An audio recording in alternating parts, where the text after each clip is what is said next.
Does it always take suffering for us to uncover those false beliefs that we have learned early on? The way that I can answer that is to say that human beings learn in two ways.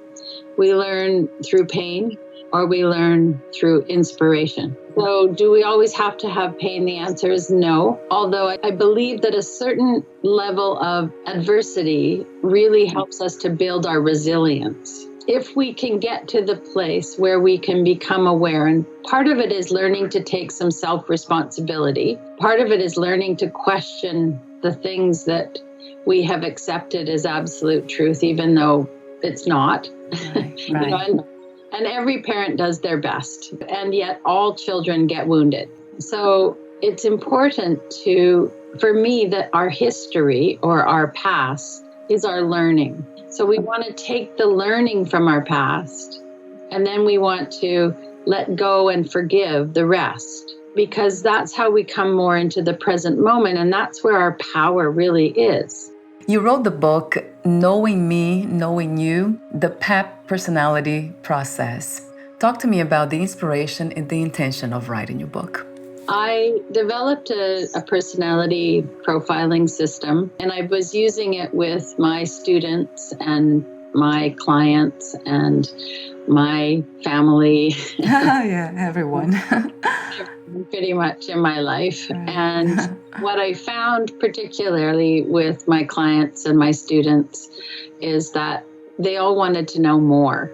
And so, is there any place where I can research this? Is there any place where I can read about this more? And of course, it was all in my head at that point. I began putting things down on paper, and eventually, much later than most of my students and clients wanted, I finally struck Knowing Me, Knowing You.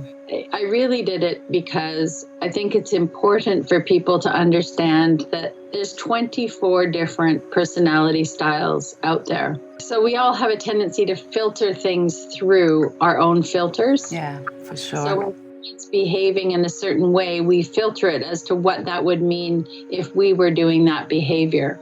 And quite often, that's not true. It isn't what they're doing. They're just processing differently. And so understanding how you process, and how the people that are close to you and how the people that you work with or that you care about, how they process, being able to bridge the processing styles and not take each other's behavior quite so personally is a really wonderful thing. And so that was the inspiration for my book.